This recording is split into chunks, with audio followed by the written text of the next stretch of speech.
Hi everyone, this is Sal Gill. I'm joined with my partner, Hudson from LineVision. We are very pleased to be here today to discuss a very exciting collaboration we have launched. So we're joining you from sunny San Diego. And although there is a lot of sun here and we're generating a lot of renewable power, we do have issues in getting that renewable power to the grid. So Hudson, what are we seeing? So I'm from Boston and I haven't seen the sun in months, so this is great for me. Really the problem that we've come together to solve, Sal, is the massive gap between the grid that we have and the grid that we need to support a clean energy transition. Just to put a finer point on it, estimates are that we will need to triple grid capacity between now and 2050 in order to decarbonize, in order to connect all those renewables to the grid, but also to support the additional loads that come from electrifying transportation, electrifying buildings, and electrifying industrial loads. And if we think of the grid right now, it's slow, it's static, it's inflexible, and we also have to connect 1.4 terawatts of renewable generation. That's equivalent to the amount of generation we have today on the grid. That's a massive lift. You want to talk a little bit about how we're going to do it? Sure. So we are innovating and collaborating with LineVision on solving this challenge by really tackling three core issues that are at the sort of peak of addressing this problem. And they all revolve around the limits that exist. So if we break down those limits that the grid has today into three core components, the first one is the thermal limit, the second one being the voltage limit, and the third one being the angular stability limits. So that's sort of what brought us together with LineVision. And on the LineVision end, I will let Hudson, you talk about how you guys are addressing the first limit. Sure.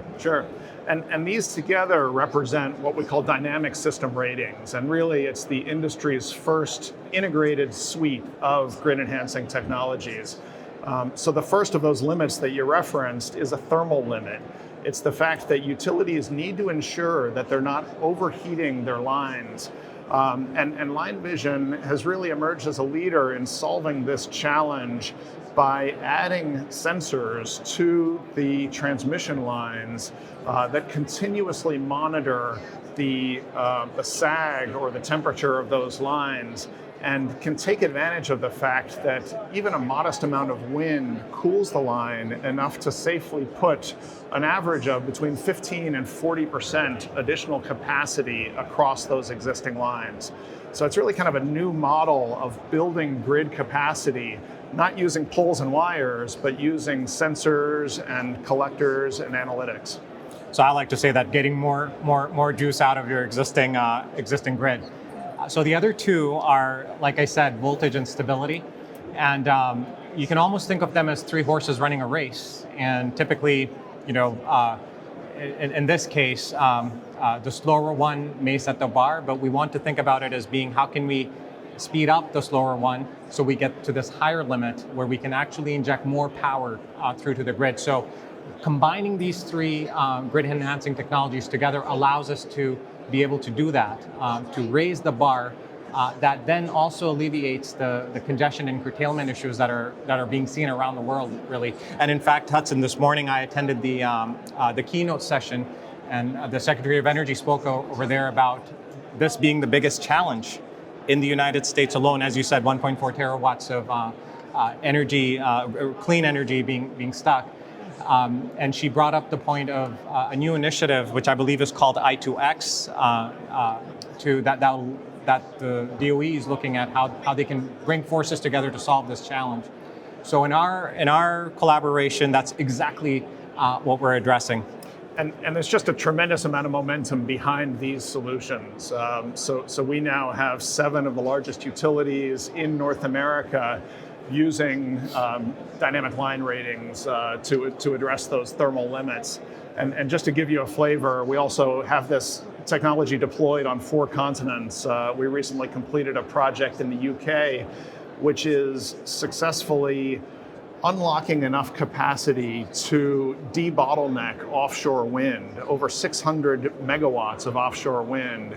And that has a direct consumer benefit as well. It's saving ratepayers in the UK over 1.4 million pounds per year. Wow, that's a huge amount. So this is, there's not just advantages in terms of speed. These are technologies that can be deployed very quickly compared to traditional infrastructure projects.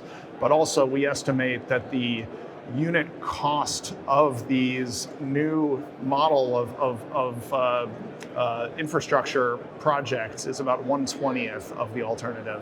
Wow. So to wrap up, we are looking at solving 3 critical challenges. The first one being the curtailment and congestion, both from injecting more renewables perspective, but also from the cost perspective that come with it, as Hudson was saying. Secondly, we're also looking at how can we truly accelerate the energy transition by looking at technology to make those leaps and bounds for us. And lastly, how can we really reduce the time it takes to interconnect renewables from years to months, perhaps even weeks as we advance. So Hudson, it's been a great day today over here. Absolutely. After a long pandemic. And we've spoken to a lot of utility leaders today about these solutions.